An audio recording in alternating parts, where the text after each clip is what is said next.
Although I consider myself intelligent, I don't really know what intelligent means. And so I'm not going to try to say anything about intelligence. What I'll talk about instead is how categories serve as a mathematics for connecting things up, which hopefully has something to help, some way to help people study collective intelligence. So what I like to think about really is open systems. So for me, an open system, it's a somewhat vague term, is a system that interacts with its environment. So typically stuff of various kinds, matter, energy, information, whatever, flows in and out of an open system. And so notice I say that it interacts with its environment. So you imagine it like a box surrounded by an environment. But the environment is also an open system because it's interacting with the open system that you're focused on. So typically a lot of physics is focused on closed systems, which are systems that are not interacting with the outside world.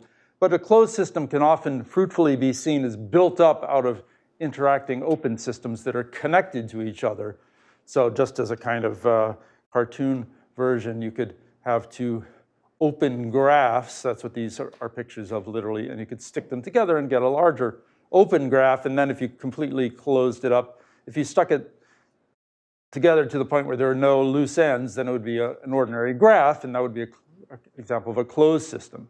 So composing open systems along their interfaces to build bigger open systems and closed systems becomes important when you think about the world in this way. And composition is what category theory is all about. So there are lots of very simple lessons from open systems theory. So let me just tell you a few of them that probably you know these things. So the development of life on Earth doesn't violate the second law of thermodynamics the way that some people fear it might. And the reason is that that law is about closed systems, and it says that the entropy of any closed system must increase over time. But the Earth is not a closed system. Sunlight coming in completely changes the picture. Another one, the so-called collapse of the wave function, doesn't really violate unitary time evolution, the usual laws of quantum mechanics. And the reason why is that unitary time evolution applies to closed systems. The evolution of the wave function is completely deterministic in quantum mechanics for a closed system, but we need to understand how all that stuff generalizes to open systems to understand the measurement process where you have a system and a, quote, observer interacting with it. This is, of course, a long story, but I think you need the open systems point of view to get anywhere with this story. Another open systems lesson. So your cell phone is not a Turing machine. Turing machine is a nice model of computation, but it doesn't really apply to something even as simple as a cell phone, because a Turing machine is a closed system. You start it off with its initial configuration, and it evolves deterministically from there on. Whereas a cell phone is an open system. It's constantly affecting and being affected by its environment, so you can only predict its behavior if you know the environment's behavior. And vice versa, you can only know the environment's behavior if you know what signals are coming out from your cell phone. I'm not attributing magical super Turing powers to the cell phone. I'm just saying that the model of a Turing machine is not an appropriate model for an open system. And so generalizing slightly from that, your brain is not a Turing machine. So for some reason, that's much more controversial than the cell phone, which is why I did the cell phone case first. So hopefully if you believe that if a cell phone isn't a Turing machine, then your brain might not be one either. So I'm definitely not attributing magical powers to the brain here. I'm just saying that a Turing machine is an inaccurate model of the brain for quite a few reasons, which I won't go into. But one being that the brain is an open system. So we at least need a model of computation that really talks about computing that's constantly interacting with the outside world to model something like the brain. And maybe this would be a lesson relevant to the theme of the workshop here. I believe intelligence is fundamentally collective. I don't think there's any such thing as a single intelligent agent not interacting with other intelligent agents. I don't think there has ever been such a thing. So that means that we have to stop thinking about intelligence as if it were something that a brain in a vat could be doing. Okay, so category theory is all about hooking things up. There's not really enough time for me to say a lot about category theory, but if there's anyone out there in the world who doesn't yet know what a category is, now is the time to end that. So a category is this. It's a very simple thing. It has a collection of things called objects, which could be anything at all. And for any pair of objects, say X and Y, there will be a set of morphisms from X to Y.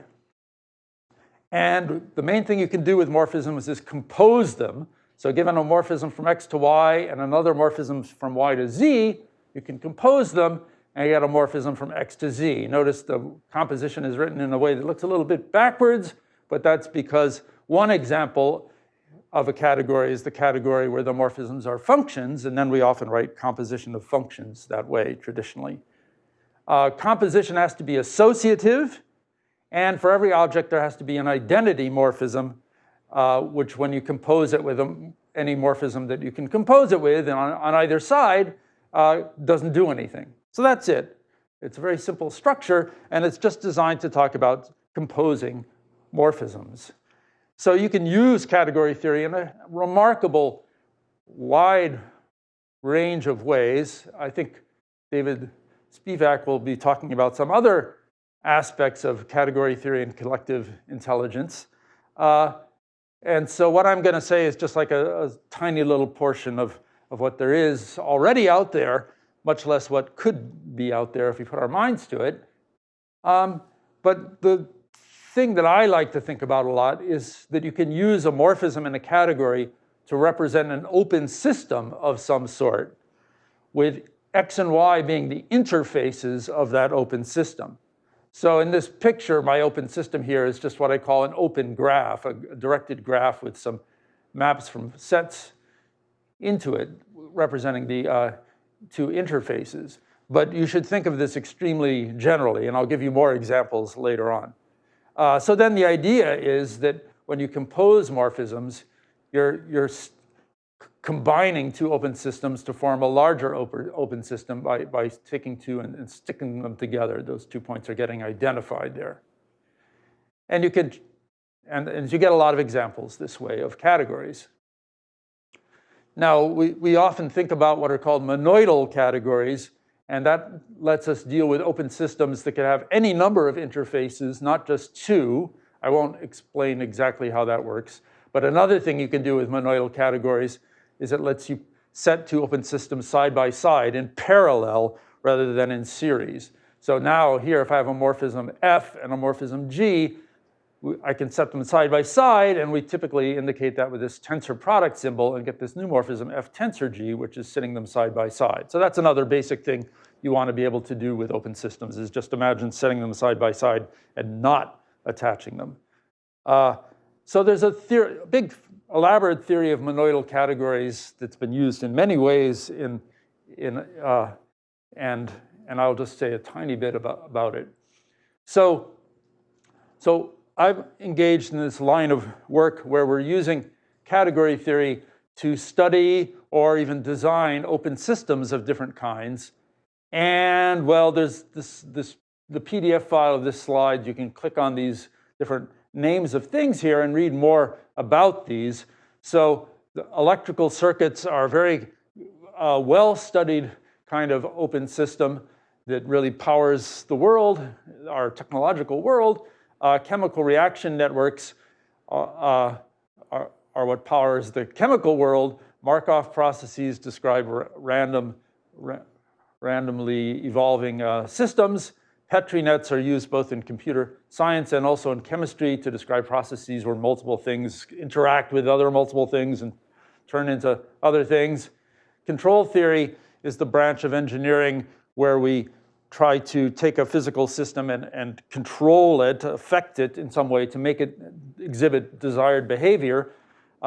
David Spivak and others have been using category theory to study general dynamical systems, there's also been work on it, applying it to machine learning, and also Jules Hedges has been pushing a theory of open game, so a game theory where you don't just have a closed system, but the game can sort of extend beyond the borders of what you're focused on. So these are just meant to illustrate a bit of the breadth of the applications. And I could easily give a nice talk about at least a bunch of these, but I won't. I won't talk about any one of these too much. So if you're just trying to get started on category theory, and especially if you have a kind of a slightly applied bent to you, I recommend these as like good ways to get going. So Ty Dene Bradley has a very, very readable book called What is Applied Category Theory? And Brendan Fong and David Spivak have a more detailed book called An Invitation to Applied Category Theory, 7 Sketches in Compositionality. So both of those are free, and they're both extremely readable. And so I urge you as a way to get started to go there, but then hopefully your appetite will be whetted and you'll dig in deeper to more technical stuff. So what I mainly want to talk about in my limited time here is a case study of how you can apply categories to open systems. And I want to make a few points through this case study. First of all, while it's a powerful tool, category theory is not a silver bullet. Very often, because I'm known to be associated with category theory, people will email me and say like, oh, I'm working on, insect reproduction in South America, and I'm trying to understand this. Can I use category theory to understand this? And I always tend to say to these requests, like, yes, it'll just take 2 years of us working on it, and eventually we'd figure something out. But often I think sometimes these people will hope that like I can just hand them something very quickly, and then like, bing, their problem will be solved. Alas, it doesn't seem to work that way as far as I know. Maybe someday it will, but it's certainly not at that stage. So far, from what I've seen, applying category theory requires sustained effort from people who both know category theory and who know the area of application, either one person who happens to know both or 2 or more people in collaboration. Luckily, it is getting easier because the more we do this, the more materials get developed to make it easier. So let me give an example. So this is a very self-centered example. It's sort of my life story since 2011. So around 2011, I asked my grad student, Brendan Fong, to construct a category where the morphisms are open electrical circuits. I was interested in more general things, but since electrical circuits had been studied mathematically extremely intensively, I thought this would be a great starting case because the math is sort of there, but what people don't know about yet is how these circuits are actually morphisms in some category, and composing them as sticking together electrical circuits. It's just obviously true, it just needs to be worked out. It took a long time, I was getting very grumpy, but when he finally came out with the answer, it turns out he'd done much more than I'd asked. He came up with a general theory of how to build categories whose morphisms are open systems. This general theory he called the theory of decorated cospans.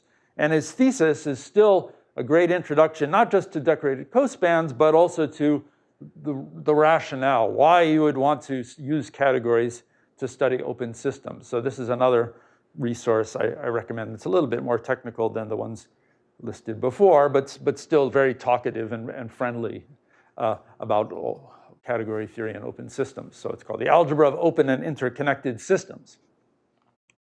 So then another student and I, Blake Pollard, and I applied this technology, decorated cospans, to study another example. And I've been studying various examples since then, but we studied what are called chemical reaction networks.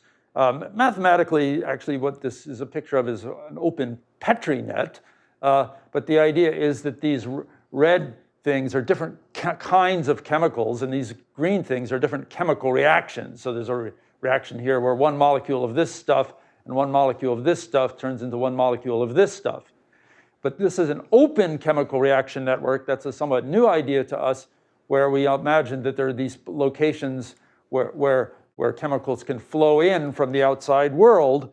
And so then you could compose open chemical reaction networks to form larger open chemical reaction networks. But well, as I said, if you're unless you're interested in chemistry, you probably want to call this an open Petri net, which is a more general name for the same idea. So we did that.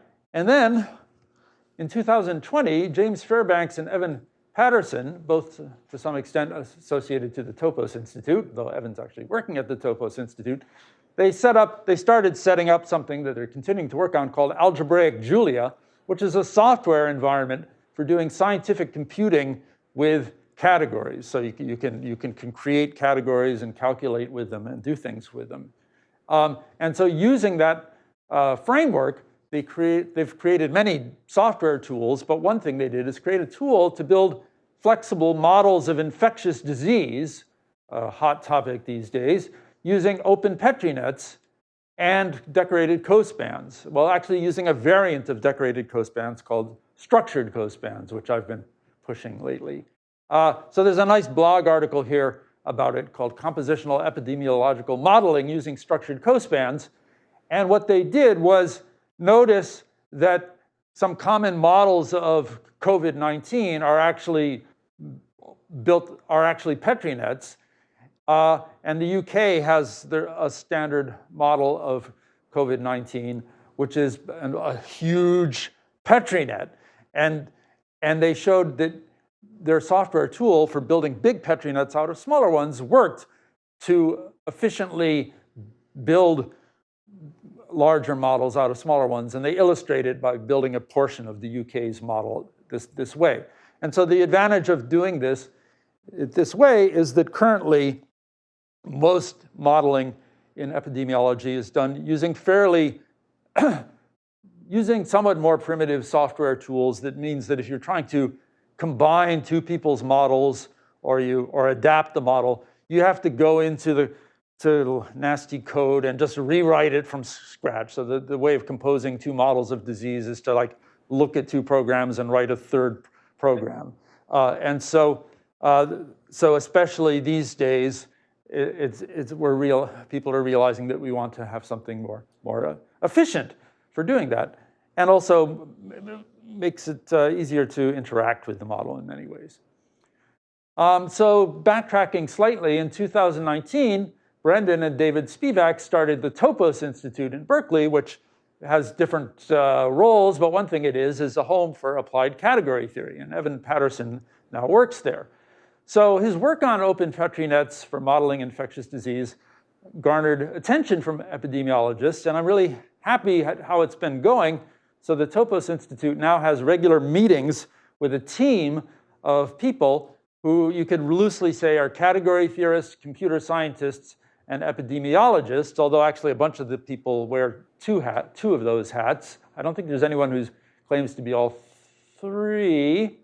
But one of these people, I'm not going to attempt to list all their names, so I'm sorry, but one of them is Nathaniel Osgood, who actually is the leader of COVID-19 modeling for one of the provinces in Canada, Saskatchewan. And so, well, one reason why I'm happy with this is because he was an old friend of mine in grad school, and he was in computer science, and I hadn't seen him for a long time, so I hadn't known that he'd become like a leader in applying advanced techniques from computer science to disease modeling. And he's recently been getting interested in applied category theory, and he thinks this is a very promising direction. And so what's been going on is we're actually trying to design some software, a sort of basic version of compositional disease modeling that's a little bit more sophisticated than the stuff that Halter and Patterson did in 2020, but still pretty simple. And so in March, Osgood plans to run a hackathon where we'll take the software that we're developing and get a whole bunch of students of his to sort of start using it to build models of infectious disease, and hopefully we'll debug the system and see what people find easy to use. So a key thing about this type of software is you don't want the people using it to have to know anything about category theory, right? That would be prohibitive. I mean, except what they intuitively know, which is sticking things together. you have a graphical interface ultimately where you stick things together. So you're implicitly doing category theory, but you don't need to know it. So this story so far has taken about 11 years, and we've gone from the stage of let's invent some math that describes open systems to the stage of let's use this math to write some software that will help epidemiologists more efficiently build models of infectious disease. And now we're well on the way to doing that. So, so that seems like a long time, but the good news is that most of that time was actually built developing the basic math, the math of open systems. So now we have this large body of category theoretic tools for describing and developing open systems, which I'm just have nowhere near the amount of time to explain, but I've tried to wave my hands around it to show what it's being used for. So now this math is here, and it comes with computer support as well. And it's very general, so it can be applied to many domains. So you'll notice, for example, that this work that Blake and I did on chemistry wound up getting used in epidemiology. And that tends to be the way it works in applied category theory, is that the same concepts can be used in different domains. And you wind up getting people talking to each other who wouldn't normally talk to each other, just like probably at this workshop here.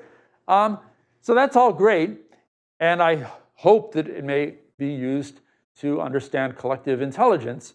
But I just want to point out that from my experience so far is that success requires sustained, intensive collaboration between mathematicians and whatever domain experts are required. So in other words, I don't think, for example, that like in the amount of time of this workshop, some problem will be solved using this mathematics. But hopefully, maybe some conversations will begin that will maybe lead to some collaborations. Okay, so that's all I had to say. Thanks.